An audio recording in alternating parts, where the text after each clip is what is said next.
I'm going to call it a Bible story on my heart already. And I was like, I think this is where we need to be. And I still am firmly convinced, Pastor Andy, this is where we need to be. So when I came to church today, we were missing a few people due to sickness. And then tonight, we're missing a few people due to weather, in addition to the ones due to sickness. And we are going to be looking at Gideon and going from 32,000 to 300. So turn with me to the book of Judges. And I am terrible at titling messages, but if I had to title this one, it would be the sword of the Lord and then a little hyphen right there, fill in the blanks. The sword of the Lord and of, let's fill in the blanks, hopefully by the end of this message with your name. Now, the Bible tells us, speaking specifically, Brother Abraham, to preachers, and he says, be instant, in season, and out of season to reprove, rebuke, exhort. And Miss Dawn says I have to do it with long-suffering and meekness. So, any given message could rebuke one person and exhort another, correct? It is the Bible that actually does it. But the preacher is required to give the Bible, which will reprove some people, flat out rebuke some people, and exhort other people. So in the course of this message, we will all find ourselves in this message. We will be here. Which one will you be? There's plenty of, I'm going to use the term characters, and not very many of them have names. But there are enough characters in here and enough names and enough positions that you will find yourself in this Bible story. So I'm going to try to condense some of the scriptures and not read 2 full chapters. So we'll probably read a chapter and a half. But let's turn to the book of Judges. Chapter number 6 is where the story begins. And the book of Judges is God's people following God's commands and then falling away, and God judging them, and a judge coming and telling them what they did wrong, and them going back and following God's way for the life of a judge. And then when that judge dies, they just slide right back. So they're, I'm going to say, following the preacher, so to speak. And they would do good as long as the judge was there. And as soon as the judge died, they'd start going backwards again. And at the beginning of this chapter, it says the 4th apostasy. So by chapter 6, they've already gone back 4 times since Joshua died. And they've gone away, and God's brought them back through judgment, and they've gone away, and God's brought them back through judgment. And this time it's the Midianites, not the Philistines or any of the others. And in verse 11, and there came an angel of the Lord and sat under an oak, which was in Ophrah, that pertaineth to Joash the Abiezrite, and his son Gideon threshed wheat by the winepress to hide it from the Midianites. And the angel of the Lord appeared unto him and said unto him, the Lord is with thee, thou mighty man of valor. Now, we all understand the irony here, correct? I mean, he's doing this at night. He's doing this way out somewhere. And Pastor Andy, I want to know how long the angel of the Lord sat under an oak tree and watched. It doesn't say he came to him. He introduces the angel of the Lord by saying he sat under an oak tree and basically just watched him. So there is an observance here. You're being watched. We all fit that category. Whether you're being watched by people around you or by God, you are being watched. And in context, he's being watched to the point God's watching him to see if he can use him. And he sees something, he's pressing grapes, hiding. But he's still working. He hasn't given up. He hasn't turned over and just tried to figure out how's life, this is just how life's going to be. No, he's still doing what he knows he has to do, even though he's scared out of his mind, we'll put it that way. He has no idea what could happen next or what will happen if the Midianites find him. If you go back a little farther, the Midianites have taken everything. They've gone through, and they apparently played the scorched earth policy and said they took as much as they could find. I'm paraphrasing some here. And they took what they could and tried not to leave anything for the children of Israel. So at best, they're going to come, take his grapes, empty his wine press, and leave him with nothing. At worst, they're going to kill him for hiding from him. But he says, the angel of the Lord appeared unto him and said unto him, the Lord is with thee, thou mighty man of valor. And Gideon said unto him, O my Lord, if the Lord be with us, then why is all this befallen us? And where be all his miracles which our fathers told us of, saying, did not the Lord bring us up from Egypt? But now the Lord hath forsaken us and delivered us into the hands of the Midianites. And the Lord looked upon him and said, Go in this thy might, and thou shalt save Israel from the hand of the Midianites. Have not I sent thee?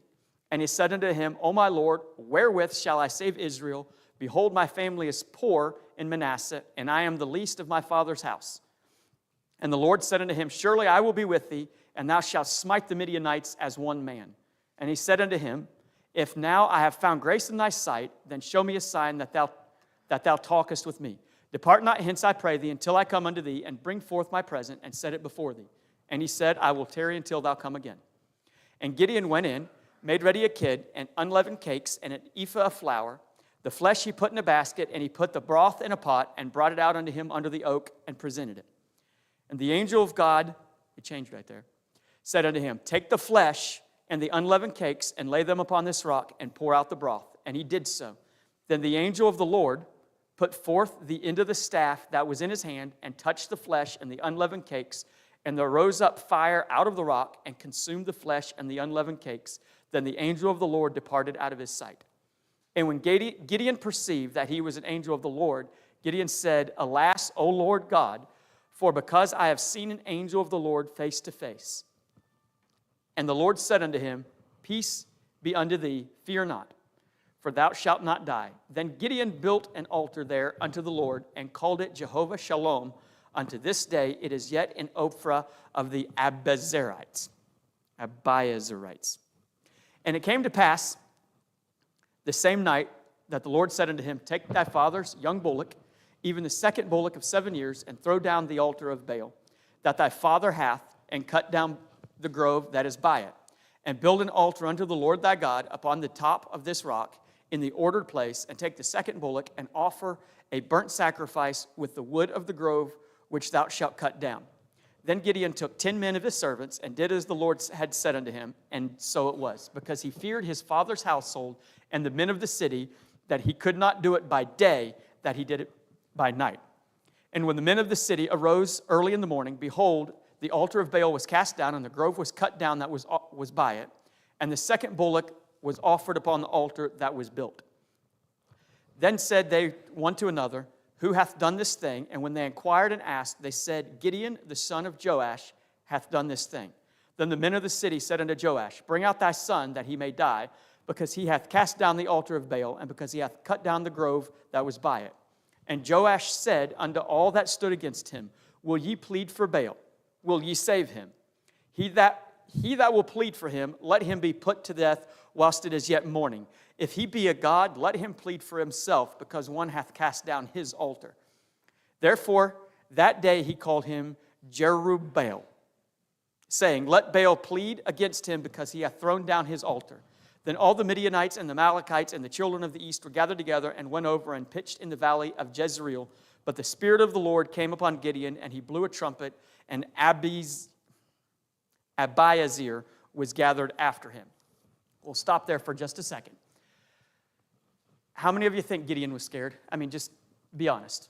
He says, My family is poor in Manasseh. But so far I counted 2 bullocks, a kid, and 10 servants. Doesn't sound like he was the poorest in Manasseh. At this point, we all make excuses. And sometimes we'll take the smallest thing and try to blow it out of proportion. I can't because of. And at some point, Gideon over here is on the fearful side. I'm not blaming Gideon at all. Just don't think that I'm judging Gideon here. I wish I could be more like Gideon. And Gideon is kind of on the fearful side. He's like, this is not me. This is not for me. You want to find somebody else. I'm just a little guy. I'm a nobody. My family's poor. I'm the least. I'm the youngest. I'm whatever. but yeah, you don't want me. Find somebody else. But something changed. What changed? At one point, he is talking, and he is calling this angel of the Lord, Lord.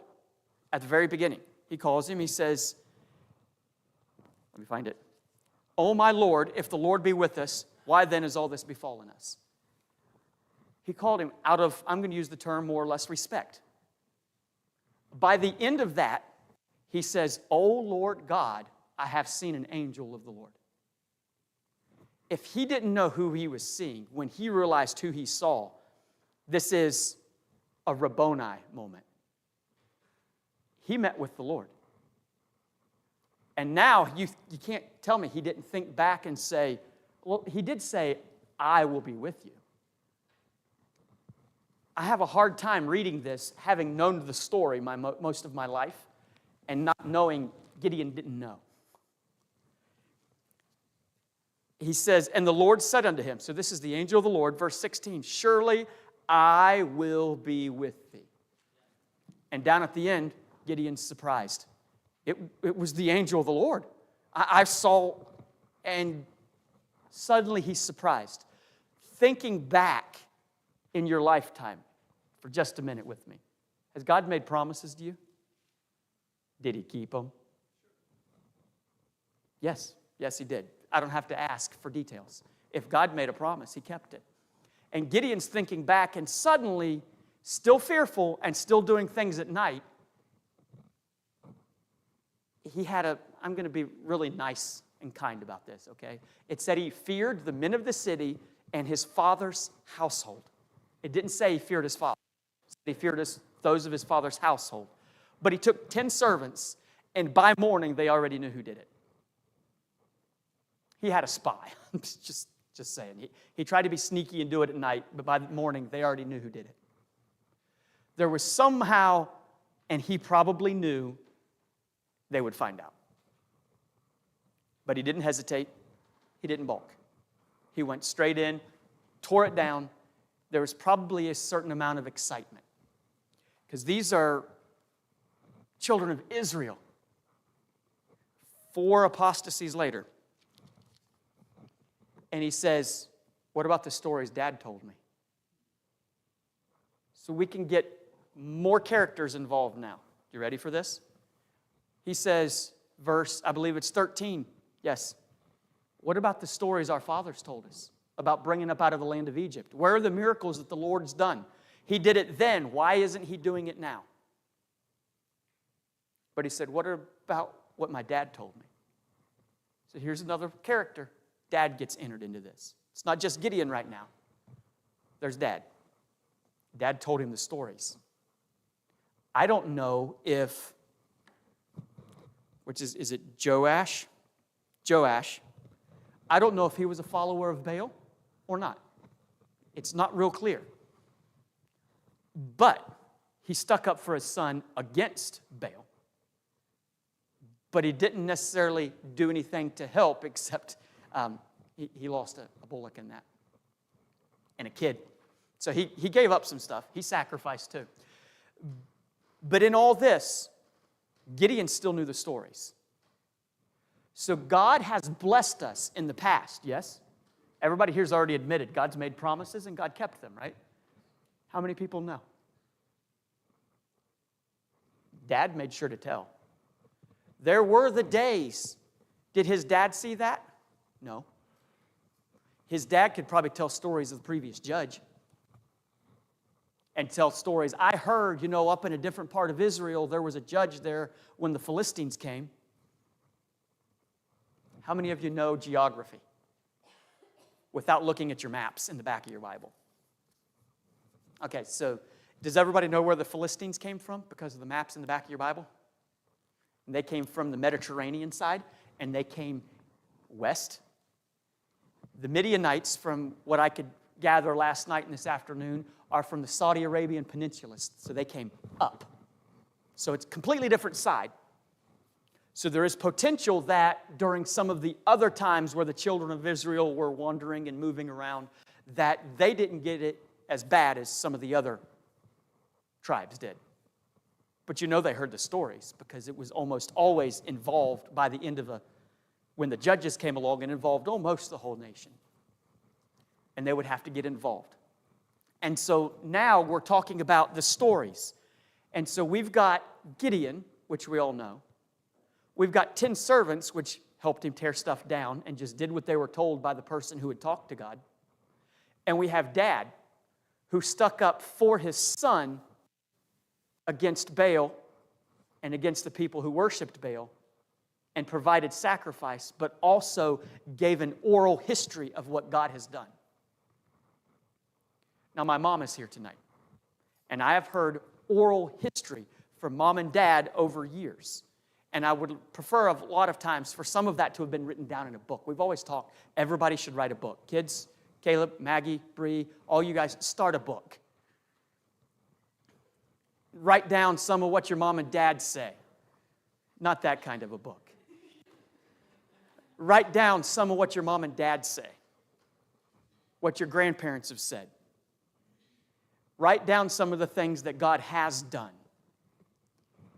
And you can pass it on to the next generation. Can you imagine if we had a list from grandma, great-grandma, of all the things that God's done, and then every generation adds a few pages to the book? What would we have? We'd have a heritage, right? Well, we have that heritage. We have it in a book. It's not necessarily what God's done for my dad, my granddad, my great-granddad, and on and on and on. But it tells that God keeps promises. And it is our job to continue to tell that. If you stop telling that, what happens? Start worshiping Baal. The next generation doesn't care. How many of us, and I'm going to add some words together here, and I don't mean it in a bad way, how many of us are super Christians? And no hands were raised. Yeah, good. But how many of us are Christians? Let me explain that. There's an old Amish saying. You ready for this good, wise wisdom of the Amish? If you ask me if I'm saved, I'll tell you yes. If you want to know if I'm a Christian, ask my neighbor. So you can be a Christian, but not always act it. And what happens, and I got to be careful how I say this because my time's not up yet. What happens if you stop living it and caring, Pastor Andy? The next generation doesn't see importance. And if the next generation doesn't see importance, that generation or the one after them will go. And they will be the children of the city who wanted to kill him because he tore down their false prophets' grove and altar. They were more violent for their God than he was for his. So there needs to be someone who continues the oral traditions, we can call it here. They didn't have the written word of the book of Judges and Joshua that we have. So with this, we have the extra character added in. And then, by verse 34, but the Spirit of the Lord came upon Gideon, and he blew a trumpet, and Abiezer.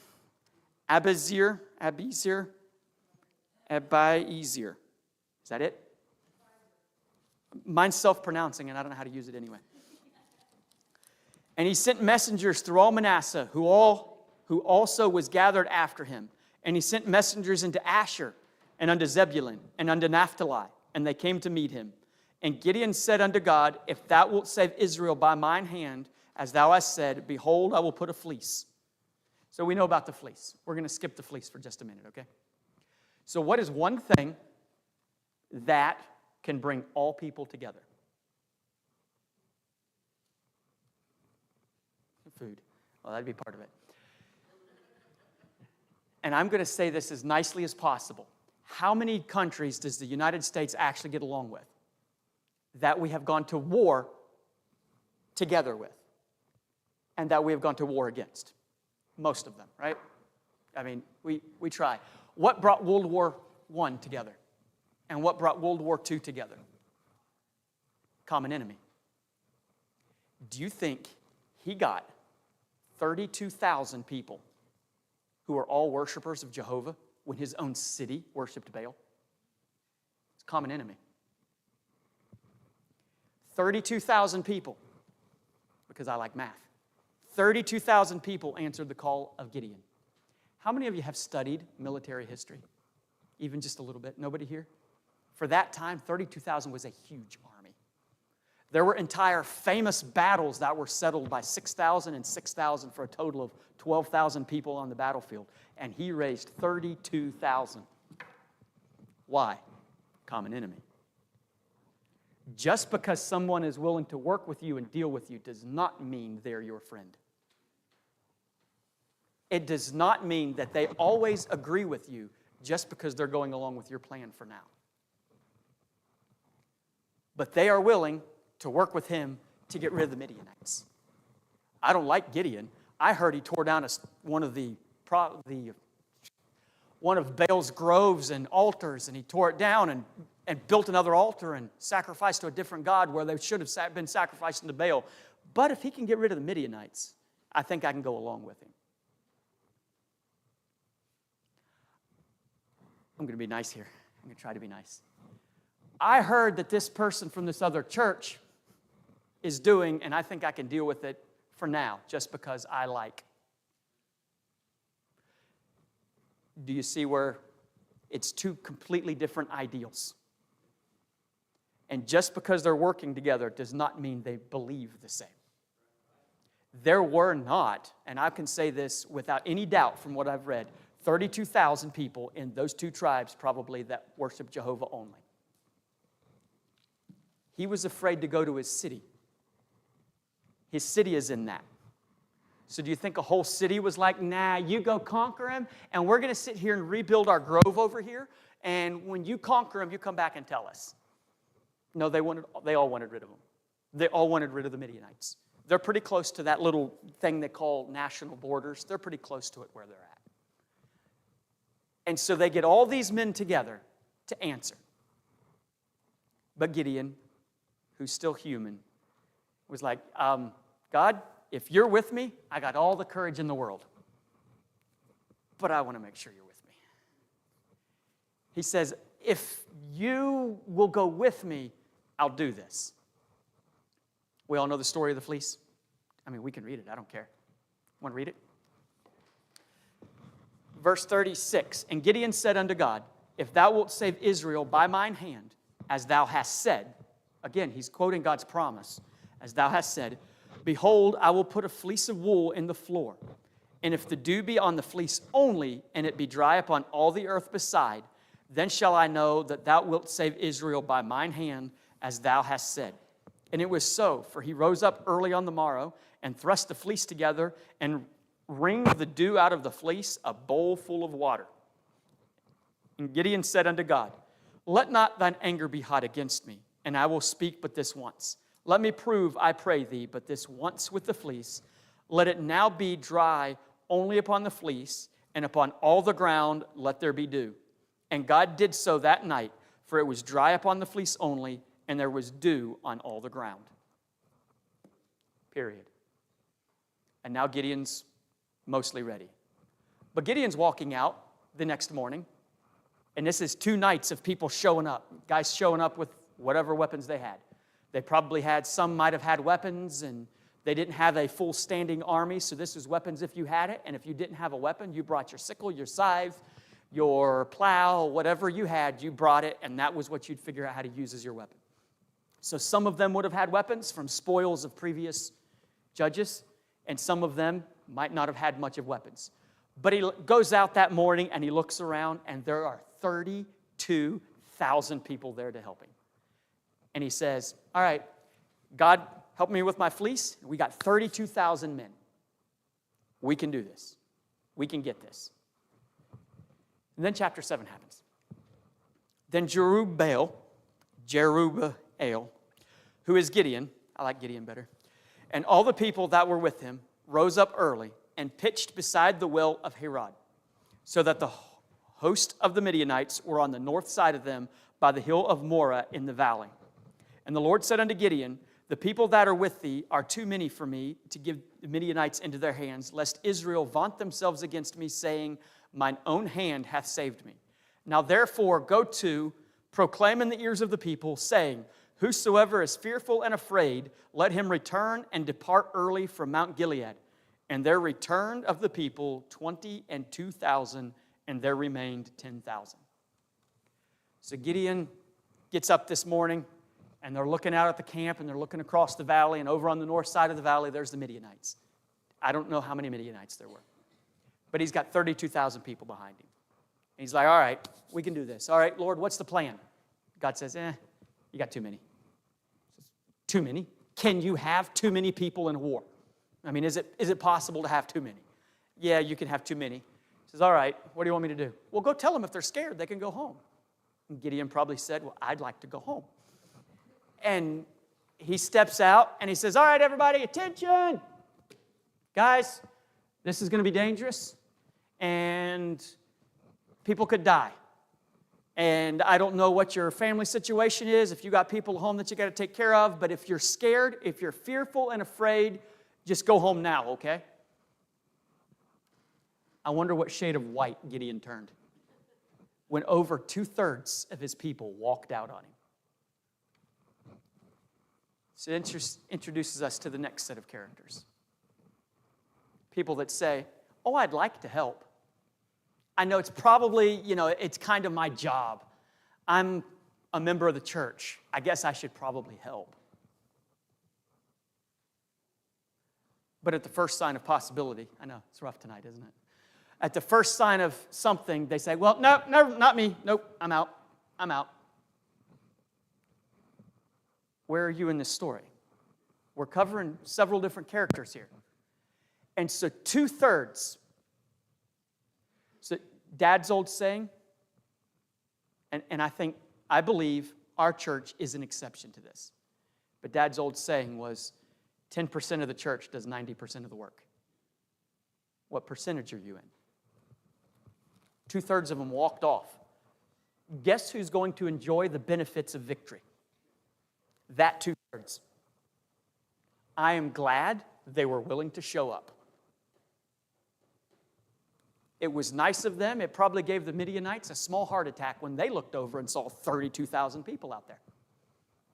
And they started counting their weapons. We have more shields. That'll help us, right? They have more people to throw rocks and slings and spears. So we got to keep the shields up. But, so it gave the Midianites probably no small stir that there were 32,000 people there. If I was Gideon, I'd have been like, you can leave, but please leave your tent so it looks like you're still here. And I am glad the people showed up. But let me ask you the next question. The next set of people that we could fall into the category of. How many of those 10,000 do you think were scared? I'm going to say 10,000 of them. Does anybody want to die? I don't. Adria doesn't. And so with this involved, I have read multiple accounts of men who are preparing for battle in tears out of fear. There is the story of a group of Englishmen guarding a castle against the Vikings. And they said the men at the gates started to come down, and they required men to plug the hole. And they said men were bawling and crying, knowing they were going to die. But they stood their ground.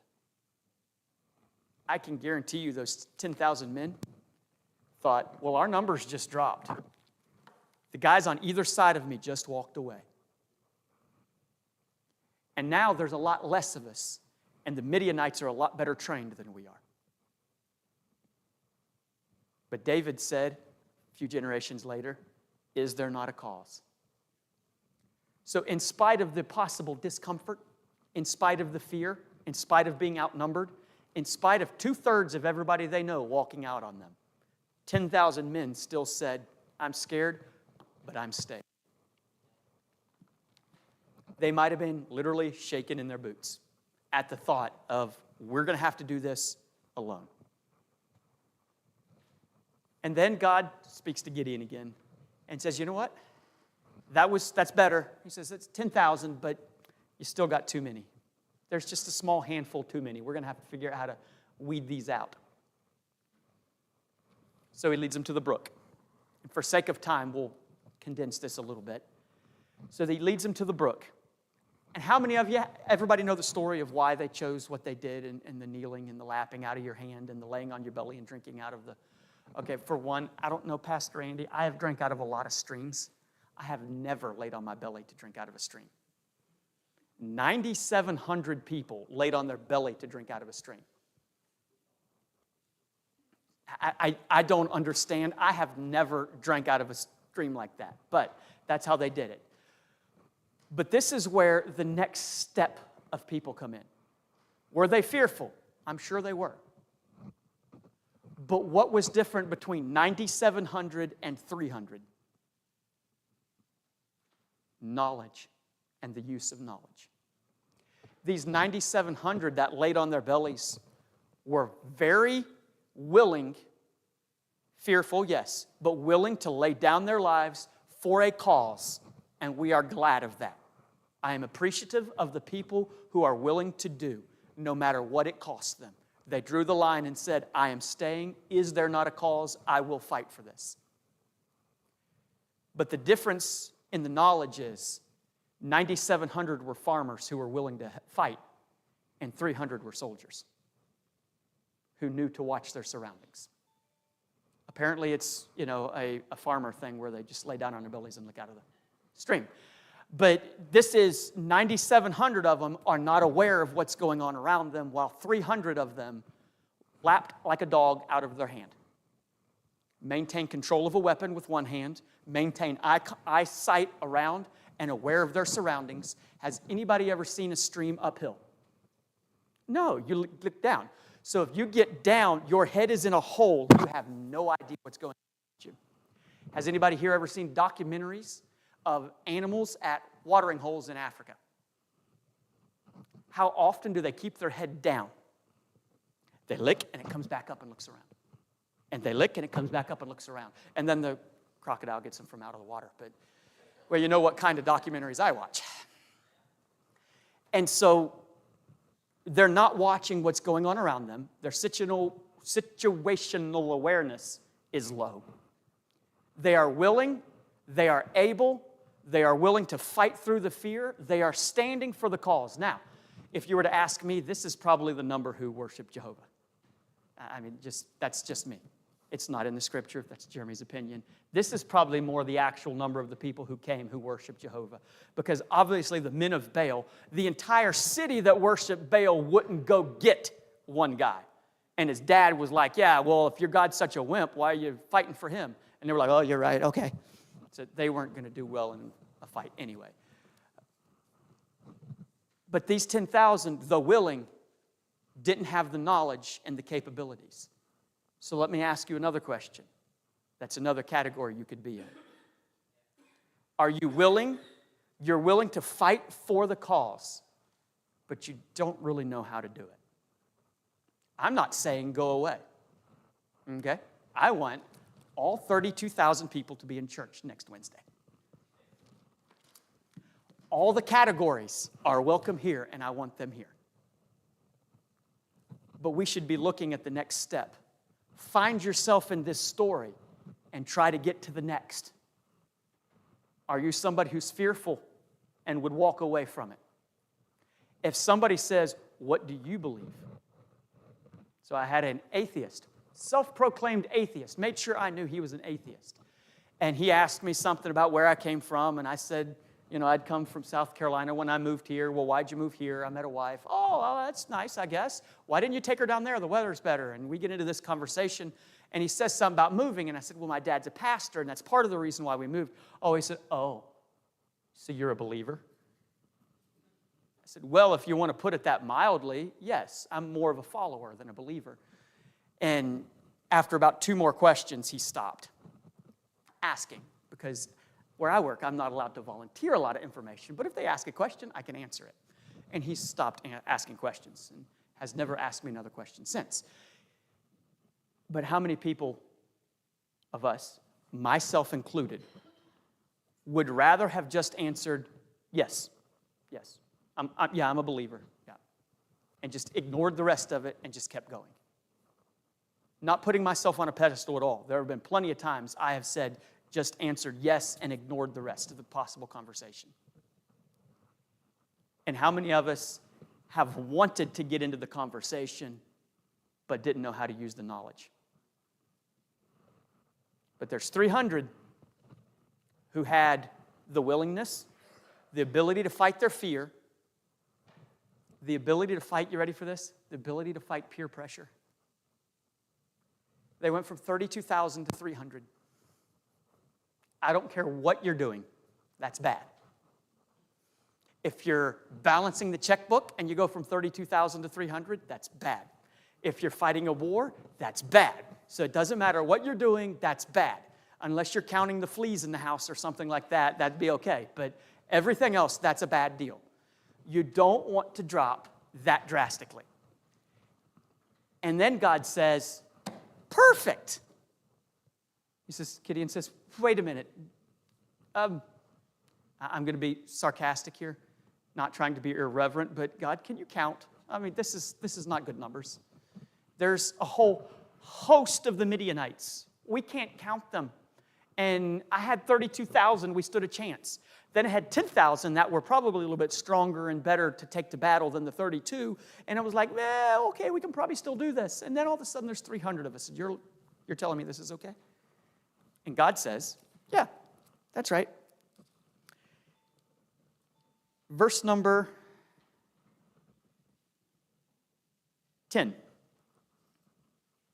But if thou fear, and this is God talking to Gideon again, but if thou fear, and he's talking to Gideon, the one who pressed wine at night, the one who tore down a grove at night, the one who was a little on the fearful side and was like, let's put this fleece out. Okay, you did good on that fleece. Can we do a second fleece just because?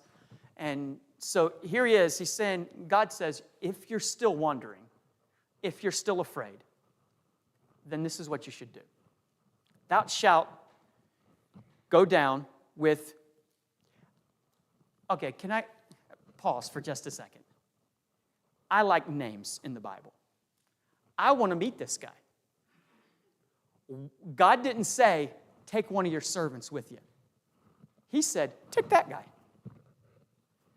I'm willing to believe that this guy's one of the 300. Why this guy, Pastor Andy? We have no idea. That's it. Just he says, take Phurah, thy servant, down to the host. God doesn't put things in on accident. There's something about Phurah that makes Gideon feel better. Now, this is his servant. Now, I don't know. Maybe Phurah was like 6'6" and 300 pounds. Go with this guy. He'll protect you if something happens. Gideon could probably hide behind him. Okay, go get him, Phurah. But I want to meet this guy because I want to know why. But anyway, okay, off the pause. We're back into it now. But if thou fear, go thou with Phurah thy servant down to the host. And thou shalt hear what they shall say, and afterward shall thine hands be strengthened to go down unto the host. This is prophecy. This is pure prophecy. He says, go hear what they have to say, and afterward shall thine hand be strengthened. Remember that phrase. Then went he down with Phurah his servant unto the outside of the armed men that were in the host. And the Midianites and the Amalekites and all the children of the east lay along in the valley of like grasshoppers for multitude, and their camels were without number as the sand by the seaside for multitude. There was a lot of them. Then Gideon was come. Behold, there was a man that told a dream unto his fellow, and said, Behold, I dreamed a dream, and lo, a cake of barley bread tumbled into the host of Midian, and came unto a tent, and smote it, that it fell, and overturned it, and that tent lay along. And his fellow answered and said, There is nothing else save the sword of Gideon, the son of Joash, a man of Israel. For into his hand hath God delivered Midian, and all the host. So he hears this dream. And if I can use the expression, they must have had pizza the night before. I mean, I've never had a dream about a piece of bread knocking my house down, but maybe tonight. And the other guy says, I don't really care what your dream is. I know what it means. God's with them and not with us. And they're going to kill us. And this is the Midianites' guards talking. For into his hand hath God delivered Midian and all the host. This guy's talking about himself. God's given us into their hand. And so it was, when Gideon heard the telling of the dream and the interpretation thereof, that he worshipped and returned into the host of Israel and said, Arise, for the Lord hath delivered into your hand the host of Midian. Now, twice before, he talked to the host of Israel and said, the Lord will deliver them into my hand. Now he's talking to 300 people and saying, the Lord's going to deliver them into your hand. Now, what's the song? Faith is the victory. God tells him, go down, take this one specific person with you, go down. The only thing I can think of, and this is just my mind wandering, is Phurah could interpret, maybe. Maybe it was a different language and he needed an interpreter. Regardless, they go down, they hear the dream, they hear the interpretation of it, but God had told him, when you hear this, your hand will be strengthened. And when Gideon gets back, he wastes not a minute and says, all right, everybody, wake up, it's time to go. Talk about his hand strengthened. He was ready. And he divided the 300 men into 3 companies and put a trumpet in every man's hand with empty pitchers and lamps within the pitchers. And he said unto them, look on me and do likewise. And behold, when I come to the outside of the camp, it shall be that as I do, so shall ye do. When I blow with a trumpet, I and all that are with me, then blow ye the trumpet also on every side of all the camp, and say, the sword of the Lord and of Gideon. So Gideon and the 100 men that were with him came unto the outside of the camp in the beginning of the middle of the watch. And they had but newly set the watch, and they blew the trumpets and brake the pitchers that were in their hands. And the 3 companies blew the trumpets and brake the pitchers and held the lamps in their left hands and the trumpets in their right to blow withal. And they cried, the sword of the Lord and of Gideon. And they stood every man in his place round about the camp, and all the host ran and cried and fled.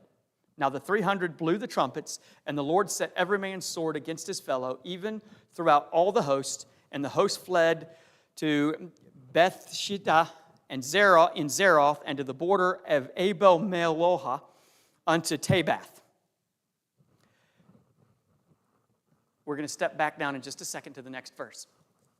But here is the 300. The next step in the categories of where are you in this story. At this point, he's got 300 men. They are able, they are willing, they are fighting through fear and the apostasy of the people around them, and they have the knowledge and the capability of following through with the knowledge that they have. And they have come to the point, it's time to go to camp. It's time to go. It's time to move. And what did they do? They followed orders. That's literally all they did. They didn't kill anybody at this point. At the point of the story where I stopped, they didn't kill anybody. They didn't even draw their sword. He hands them a trumpet and a torch and says, cover this. He called them lamps, I believe, right? Are they lamps?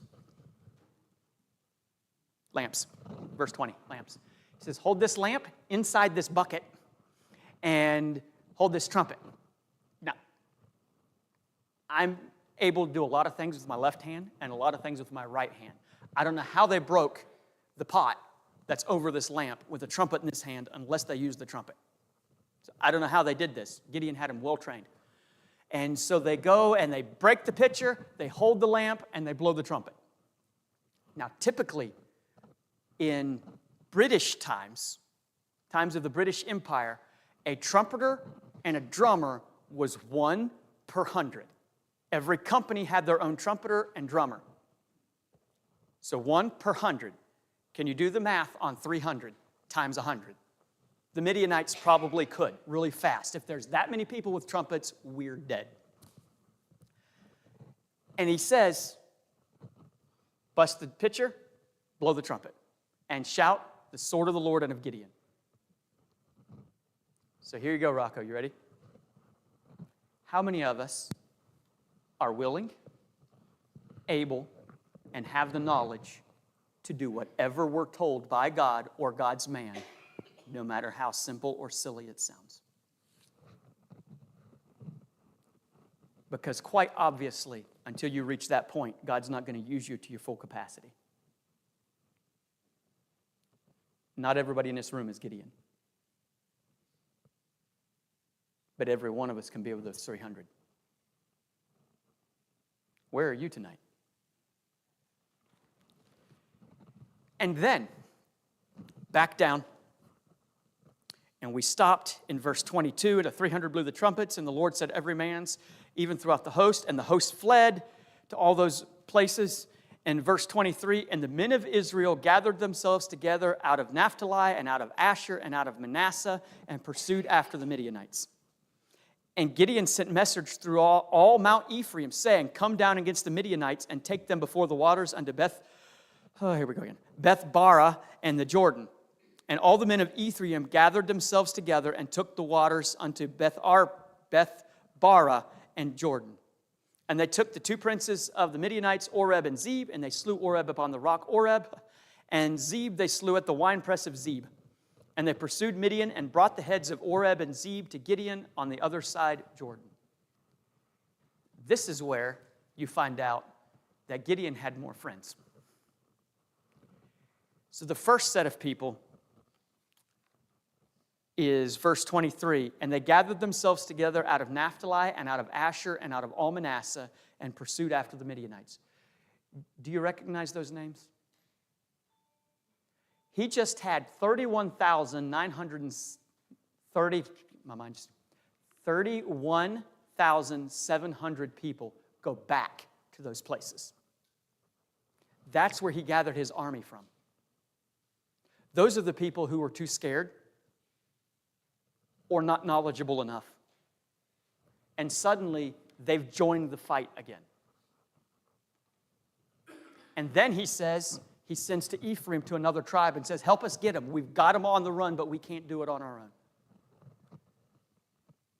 If you, personal pronoun here, if you, me, are willing to be one of the 300, you will encourage somebody else back into the battle.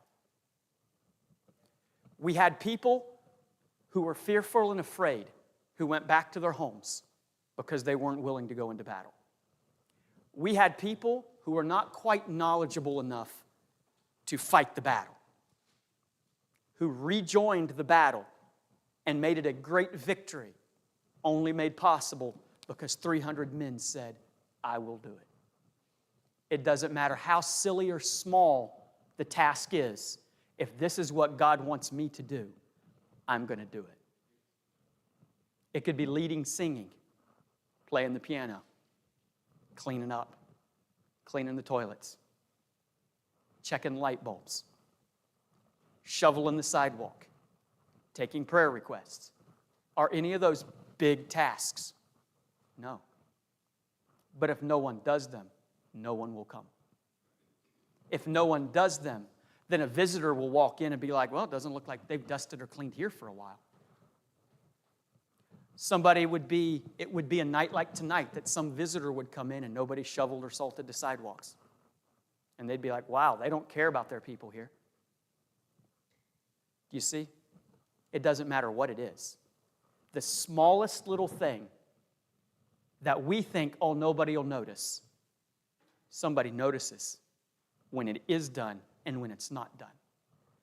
And if you're willing to take a stand, you'll encourage someone else to take the same stand.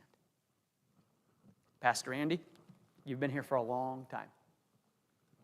How many people were part of that 300 that kept you encouraged? To be here, I'm going to assume you're one of our 300.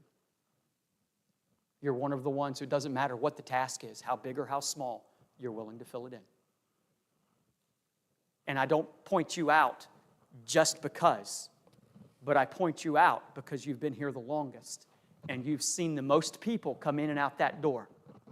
And there's probably been times, I'm going to say, of leanness. Maybe not judgment, but of persecution, where there weren't quite 300.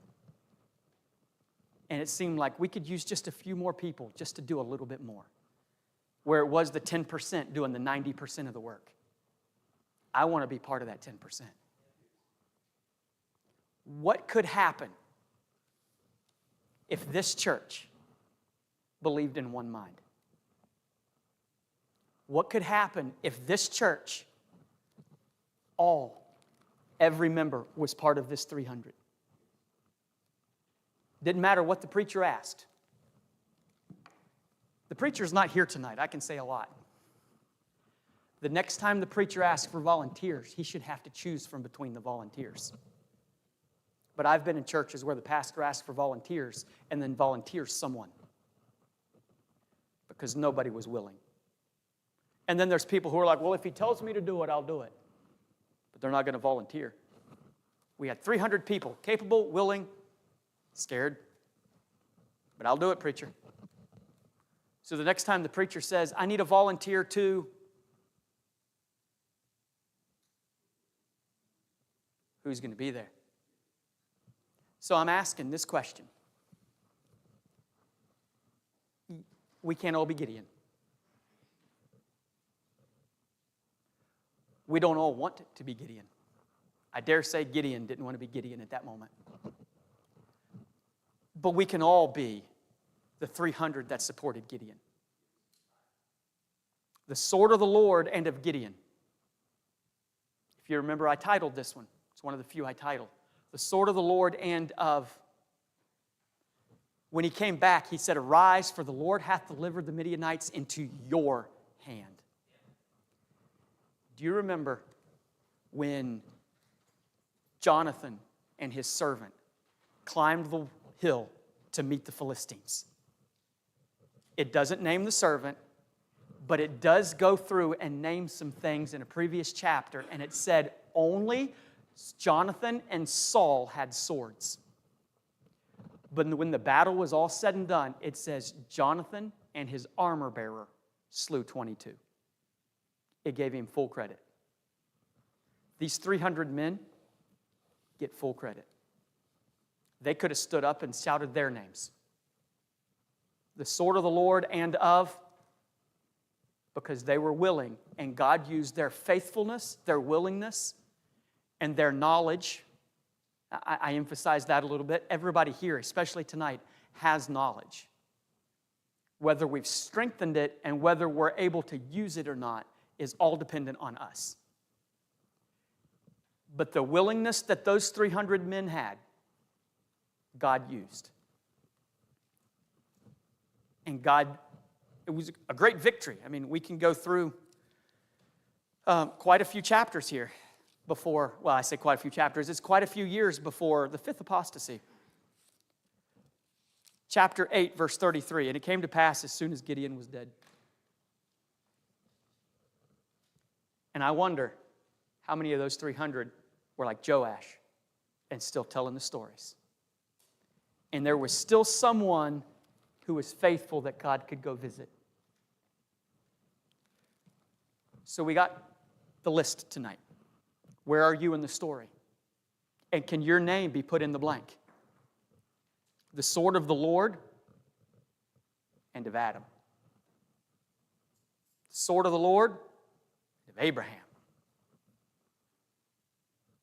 Can we put our names in that? Where's the victory that you've had recently? When you came up against the fight, did you say, not today? When you came up to the fight, did you look at it and say, I got no argument for that. I know it's in the Bible somewhere, but I don't know exactly where. So I'm going to have to back out of this fight because I really don't know. Did you stand and say, I'm scared? I'm not real confident right now, but I know there's a cause and I'm going to fight for my cause. That's where the victory's at. 31,700 people shared in the victory later. but it is only because of the ones who stood and were willing to hold a trumpet and a lamp. And with that trumpet and lamp, they encouraged more to join the fight later. So I ask this question: where are you in this story? And can your name be added to fill in the blank? The sword of the Lord and of Jeremy. Dear Heavenly Father, we come before you tonight, and I thank you for all that you've done for us. And I pray that you'll take this simple Sunday school story that we all know, we all understand the details, we've heard it a lot of times in our lives. But I pray that you would take this story and you would help us to see ourselves in it. That if we just see a story, it might as well be a fable and a tale and just another fairy tale. But it's not.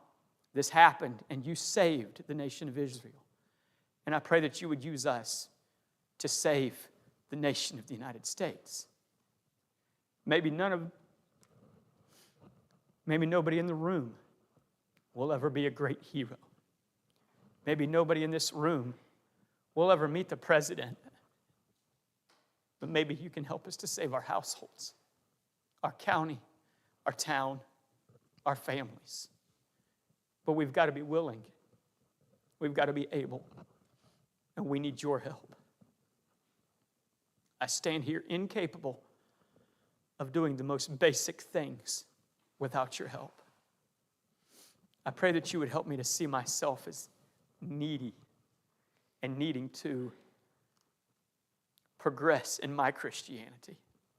I pray that the people out here under the sound of the voice, whether it be in the room right now or it's somebody on the live stream or it's somebody who finds it on YouTube in 3 years, that you'd help us to realize we shouldn't be happy with where we're at, that we need to progress, that we need to be closer to you, that we need to do more for you, that while we're busy and this world's a busy, busy place and it keeps us running all the time, that in that running, there's somebody who needs the encouragement of somebody who loves you. Pray that you'd help us to be sensitive to your voice, the people around us, and the spiritual battles that happen around us. I thank you for what you've done for us. I thank you for the people that are here tonight. I pray for the ones that are sick and couldn't be here. I pray that you'd help us to go out this week and be mindful of you and of the ones around us. I pray that you'd help us to be an encouragement to those all around us, the people of the church, our friends, our Christians, our family members, and to those that we may meet along the way to help to cheer someone's day and to point them towards Christ.